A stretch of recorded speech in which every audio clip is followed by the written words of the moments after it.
여러분 반갑습니다. 방문각 공무원 행정법의 강성빈 변호사입니다. 문각이가 알려주마 5번째 시간, 생소하신 주제일 수도 있을 것 같아요. 그동안 중요하게 보통 다뤄지지 않았던 주제라. 소의 추가적 병합.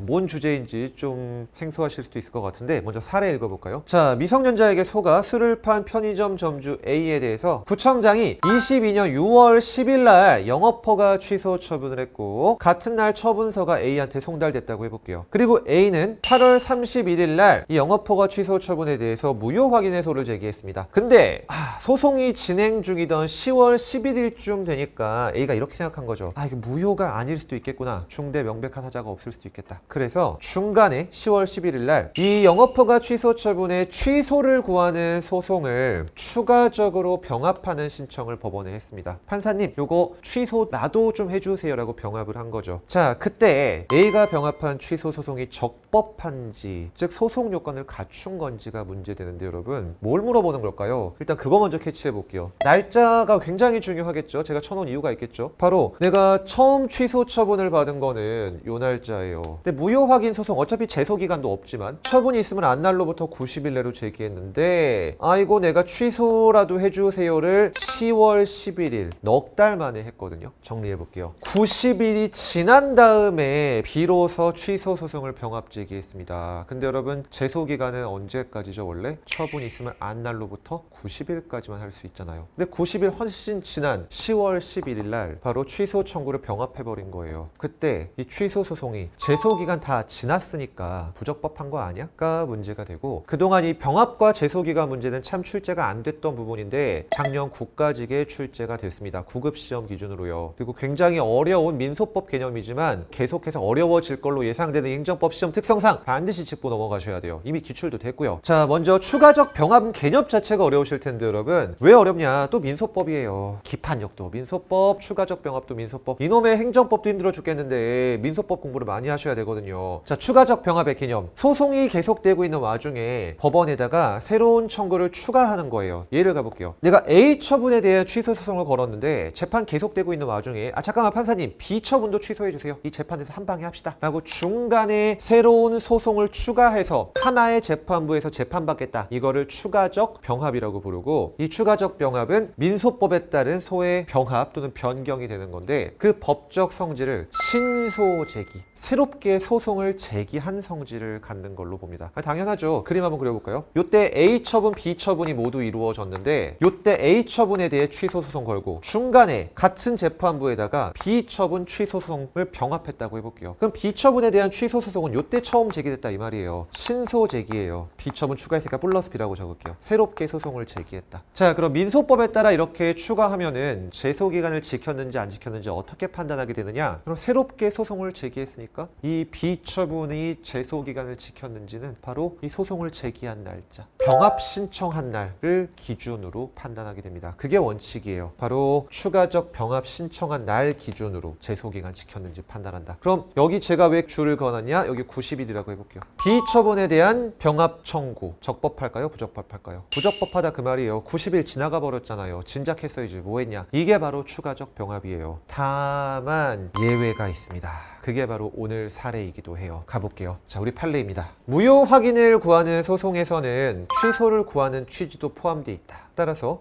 네가 먼저 걸었던 주된 청구인 무효 확인의 소가 적법한 제소 기간, 즉 안날로부터 90일 내로 제기됐다면은 추가 병합된 취소 청구의 소도 적법하게 제기된 걸로 봐줄게. 요거 그림으로 그려볼까요? 자, 요때 A 처분이 있었습니다. 그리고 요때가 90일이에요. 근데 제가 90일 내에 무효 확인 소송을 걸었다가 90일 지나서 요때 취소 소송을 병합한 거예요. 중간에 새로 더했으니까 추가적 병합이 되는 거고, 여기선 그냥 말만 하고 넘어가겠지만 무효에다가 취소를 더하면 예비적 병합으로 구해야 되죠. 판사님, 먼저 A 처분 무효 확인해 주세요. 근데 무효 아니에요? 그럼 취소라도 해주세요. 이렇게 병합을 추가적으로 한 거예요. 자, 그럼 이건 민소법에 따른 소의 추가적 병합이니까 신소 제기의 성질을 가지고, 그럼 원래라면은 이 취소 병합 청구가 제소 기간을 지켰는지는 요때 시점 기준으로 판단해야 하기 때문에 원칙적으로는 90일 지나서 병합 청구한 이 취소 소송은 각하돼야 돼요. 그치만 조금 전에 보셨던 것처럼 우리 판례, 야 네가 A 처분 무효 확인 확인해달라는 말은 무효 아니면 취소해달라는 말 한 거지. 네가 처음 요 말 할 때부터 무효 아니면 취소라도 해달라고 말한 거잖아. 그러니까 이 경우에는 내가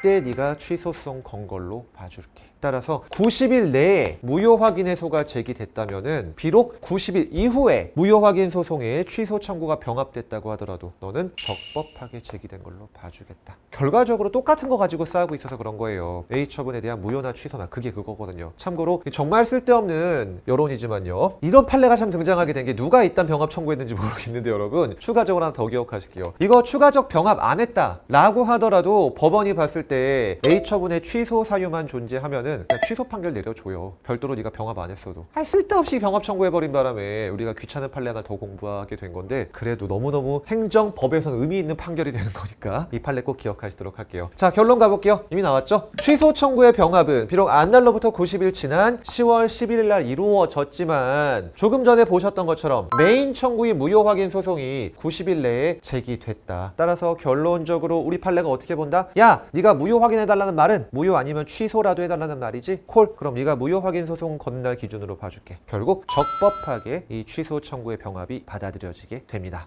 자, 그럼 어떻게 나왔는지 가볼게요. 말씀드렸듯 재작년 9까지 9급에서 나왔습니다. 동일한 처분에 대해서 무효 확인 걸었다가 취소를 구하는 소를 추가적으로 병합했다. 조금 전에 그냥 보신 내용이잖아요. 따라서 주된 청구인 무효 확인 해소가 적법했어? 그럼 추가 병합된 취소 청구도 적법했다. 맞죠? 조금 전에 보신 사례의 결론이자 판례의 내용이기도 해요. 그리고 19년도 9까지 7급. 7급에서 미리 나왔었습니다. 가볼게요. 갑이 압류 처분에 대해 무효 확인 걸었다가 취소 소송을 추가로 병합했다. 압류란 말 들어갔지 그냥 완전 똑같은 말이잖아요, 지금. 따라서 무효 확인의 소가 취소 소송의 제소 기간 내에 제기됐는데 그랬더라도 취소 청구의 소가 추가 병합이 제소 기간 도과했다면은 병합된 취소 청구 부적법한가요? 아니죠. 방금 보셨잖아요. 메인 청구만 제소 기간 내에 제기됐으면 된다. 그게 판례의 취지였었죠. X. 자, 이렇게 어떻게 보면 가장 어려웠을 쟁점, 여러분이 낯설 쟁점이기 때문에 바로 이 추가적 병합을 키워드 5번으로 정리했었는데요. 그러면 5가지 키워드 우리가 지금까지 정리했었습니다. 너무너무 중요하고 또 그래서 또 어렵고 한 쟁점이지만 이 사례를 통해서 꼭 공부하시면서 절대 암기하려고 하지 마시고요. 억지로 이해하시도록 하세요. 그걸 도와드리기 위해서 일부러 사례로 가져온 거거든요. 이렇게 쟁점 정리하면서 문과기가 알려주마 행정법 시리즈 마치도록 하겠습니다.